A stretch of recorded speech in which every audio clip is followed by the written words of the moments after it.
Okay, ഇത് നമ്മൾ spanning tree എന്താ ക്രസ്കൽ അൽഗോരിതം വെച്ചിട്ട് കണ്ടുപിടിക്കുകയാണ്. അപ്പോൾ ഈ ക്വസ്റ്റനാണ് നമ്മൾ സാധാ സ്പാനിങ് ട്രീ വെച്ചിട്ട് ചെയ്തത്. നമ്മളത് ക്രസ്കൽ അൽഗോരിതം വെച്ചിട്ട് ചെയ്യാൻ പോകുന്നു. നമുക്കിങ്ങനെ ക്വസ്റ്റൻ വന്നാൽ ഫസ്റ്റ് നമ്മൾ മൂന്ന് റോ ഉള്ള സാധനം വരക്കുക.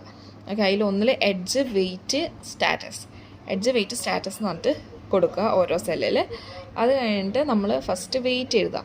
വെയിറ്റ് എന്ന് വെച്ചാൽ അസെൻഡിങ് ഓർഡർ, കുഞ്ഞിന്ന് വലുതിലേക്ക് എഴുതണം. അപ്പോൾ ഇപ്പോൾ ഉള്ളത് 2, പിന്നെ 3, പിന്നെ 4, 5 ആൻഡ് 6. ഓക്കെ, 2 വരുന്നത് ഏത് എഡ്ജാണ്? 4ഉം 2ഉം ആണ് 2 വരുന്ന എഡ്ജ്. ഓക്കെ, ഇനി 3 വരുന്ന എഡ്ജോ? 2ഉം 3ഉം. 4 വരുന്ന എഡ്ജ് 1ഉം 4ഉം. 5 വരുന്ന എഡ്ജോ? 1ഉം 2ഉം. ആൻഡ് 6 വരുന്ന എഡ്ജ് 4ഉം 3ഉം. ഓക്കെ, ഒന്നുമില്ല, 6 വരുന്ന എഡ്ജ് 4ഉം 3ഉം ആണ് 6 വരുന്ന എഡ്ജ്. ഇങ്ങനെ എഴുതാം. ഓക്കെ, ഇനി നമ്മൾ ഇതൊന്ന് വരച്ചേക്കാം. 1, 2, 4, 3. ഓക്കെ, നമ്മളുടെ ജസ്റ്റ് ഒന്ന് എഡ്ജ് വേർട്ടിസ് വരച്ച് വെക്കുക.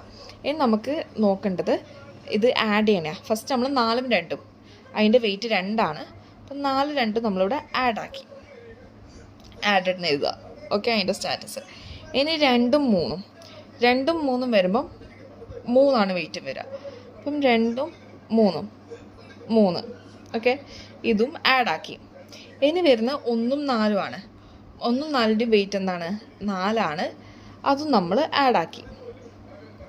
ഇനി വരുന്ന 1ഉം 2ഉം ആണ്. 1, 2 നമുക്ക് ആഡാക്കിയാൽ എന്താണ്? ഇത് ഇവിടെ ഒരു സൈക്കിളായി. അപ്പോൾ നമുക്കത് ആഡാക്കണ്ട. ഓക്കെ, അപ്പോൾ ഡിസ്കാർഡ് ചെയ്യാം. ഓക്കെ, ഇനി നമ്മൾ 4ഉം 3ഉം ആണ്. 4ഉം 3ഉം ആക്കി എന്താ? ഇവിടെ ഒരു സൈക്കിളാവും. അപ്പം അതും ആഡാക്കണ്ട. അപ്പോൾ ഇതും ഡിസ്കാർഡായി. ഓക്കെ, അപ്പം ഇതാണ് നമ്മളുടെ സ്പാനിങ് ട്രീ. ഇനി നമുക്കിപ്പം ഈ 3 എണ്ണമല്ലേ നമ്മൾ ആഡ് ചെയ്തത്, ഇത് പ്ലസ് ചെയ്താൽ 3, 4, 7, 8, 9 ആണ് നമുക്ക് കിട്ടുക. ഇതാണ് നമ്മൾ നേരത്തെ സ്പാനിങ് ട്രീ മാത്രമായിട്ട് ചെയ്തപ്പോൾ നമുക്ക് കിട്ടിയ ആൻസറും ഈ സെയിം സാധനമാണ്. 9ൻ്റെയാണ് നമ്മൾ എടുത്തത്. അതേപോലെ ക്രസ്കൽ വെച്ചിട്ട് ഇങ്ങനെയാണ് ക്രസ്കൽസിൻ്റെ ചെയ്യുക. നമുക്ക് ഒരു ക്വസ്റ്റ്യൻ കൂടി ചെയ്ത് നോക്കാം.